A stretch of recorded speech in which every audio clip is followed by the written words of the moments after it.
Este es un libro, digamos, complejo. Es un libro inmensamente reflexivo. Es un libro de mi madurez, por decirlo así. Es mi cuarto libro. Es una culminación de mis 3 libros anteriores. Y tiene un tema transversal que es inmensamente humano.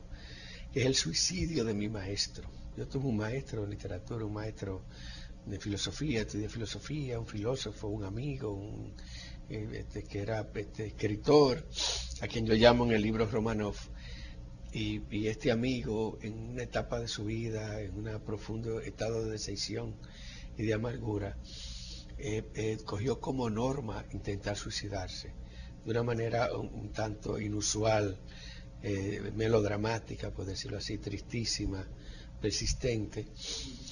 Y se intentó suicidar 4 veces y a la cuarta vez logró morir. En Puerto Plata. Finalmente sí, él se lanzó al mar. Se lanzó 2 veces al mar, nadó hacia adentro hasta morirse. La primera vez, ya casi muerto, unos pescadores lo salvaron. Entonces me hablaba él, porque él mismo después contaba sus terribles aventuras, sin tristeza ni alegría, con un estado de clase. ¿Sus terribles aventuras o sus intentos? Sí, su terrible aventura de intento de muerte. Y entonces él me hablaba del suplicio del sobreviviente de un intento de suicidio. Entonces a veces me decía, tengo tan mala suerte. ¿Que hablaba de eso? ¿Llegó a narrar esa? Me narró todas las 3 veces que intentó suicidarse. Se sentaba conmigo a decirme por qué lo hizo, cómo lo hizo. ¿Cómo se sintió el más mal después que...? Muy mal después que lo salvaba, muy mal. Después que lo salvaba. Porque se sentía, llegó a decirme con cierta ironía, porque era muy irónico y muy profundo, tengo tan mala suerte que Dios no me permite ni siquiera irme. Ni en suicidarme en paz me dejan. Con una ni suicidarme en paz me dejan. Entonces, finalmente, nadó de nuevo, se lanzó al mar de nuevo, hacia adentro, nadó hacia adentro y murió. Entonces, el cadáver, la ola lo sacaron a la playita de Sosúa, le habían devorado los ojos los peces, y toda esa reflexión, el maestro, la identidad entre el maestro y el alumno, la necesidad del alumno de desvincularse del maestro para poder ser el ¿De desvincularse? De vincularse. Desvincularse. Todo alumno, todo hijo necesita en un momento de vincularse del padre para encontrarse consigo mismo. Y todo eso transversalmente atraviesa una obra que en el fondo es una reflexión también sobre la nueva situación de la condición humana, que mucha gente no ha observado. Primero, en el siglo XXI la soledad cambió. Todo lo que leemos de soledad en la poesía anterior es un tipo de soledad que ya casi no se reproduce. La gente ahora no está sola. No podemos estar nosotros solos como le estaba Van Gogh, en su cuartico alquilado, sin nadie. No es posible. Tú tienes la computadora y los medios de comunicación. Y no es lo mismo estar solo en esta condición que en aquella. Un hombre solo, un escritor solo, tiene acceso al mundo a través de una pantalla. Claro. Y todo el mundo, todos los escritores... El mismo entorno. Entonces no es igual estar solo, porque no tengo mujer, porque no tuve hijos, porque estoy abandonado, pero por lo menos tiene el entorno de la hipercomunicación en que vive el planeta. Entonces no es estar solo. Son otros tiempos y otras situaciones. Entonces ese es otro tipo de soledad. ¿Cómo sentirse solo acompañado de los medios de comunicación? ¿Y qué tipo de compañía es esta? Esa es la nueva soledad del poeta.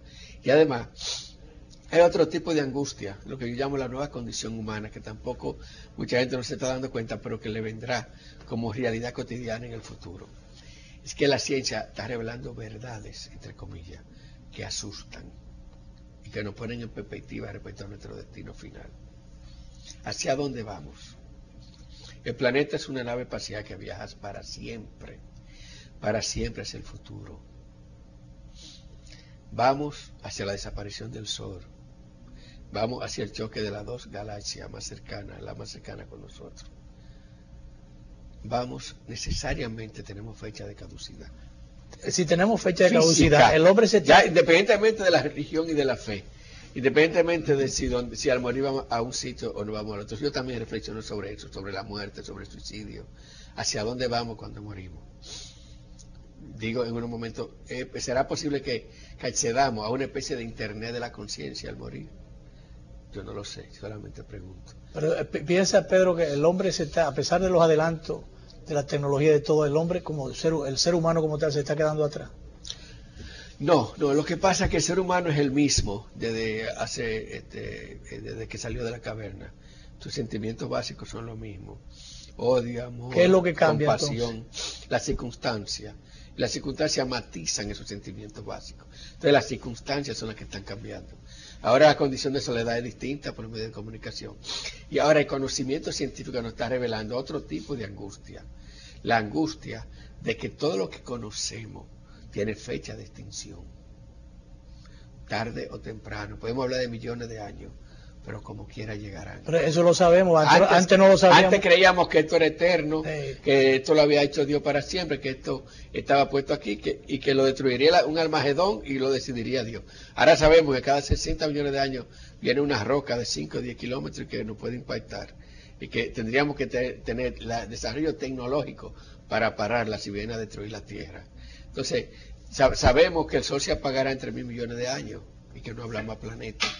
Que el planeta va a ser calcinado por el Sol, que el Sol cuando se empiece a apagar empieza a crecer y va a crecer unos 150 millones de kilómetros, exactamente donde nosotros estamos, y el Sol no va a absorber, no va. Pero eso último no estaría también dentro de las suposiciones. No son suposiciones, son verdades casi absolutas. Porque hace mucho rato que el mundo se está acabando. No, porque esto es un dato científico.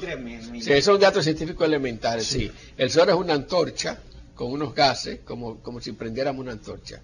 El combustible se está acabando. Y cuando el combustible se está acabando a los soles, ya hemos estudiado otros soles en el cosmos, los cosmonautas lo han estudiado, los astrónomos, y entonces a ese sol le queda esa cantidad de combustible, no hay ninguna especulación. Ya se conoce claramente el proceso.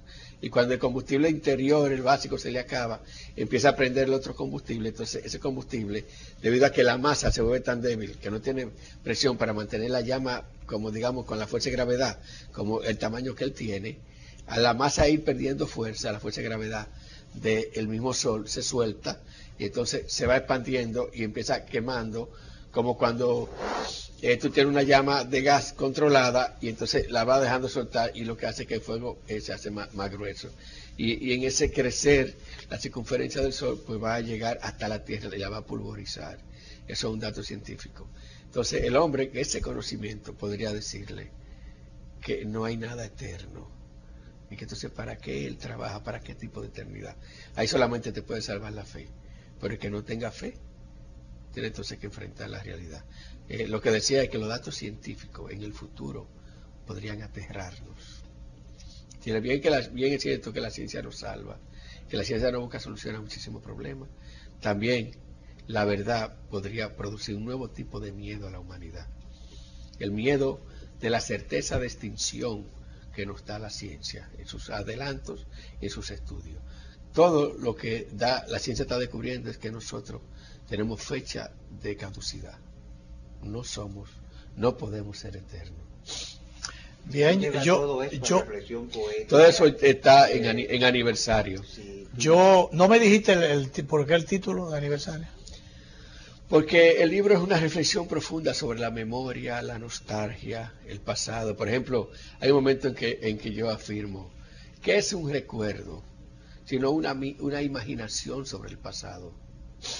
Hay un lugar llamado yo mismo donde yo me pueda visitar.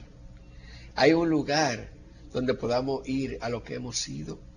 Cuando recordamos nuestro propio pasado, lo damos como un hecho cierto, comprobable, pero puede ser comprobado.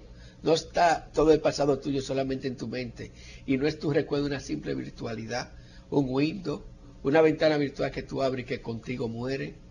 Todos los secretos y la intimidad de tu vida que tú crees que son cosas ciertas, la conoce a alguien, la recuerda a alguien, recuerda un pedacito, tú eres que la recuerda todo. Cuando tú mueras, eso nunca aconteció, porque no estará en la memoria de nadie.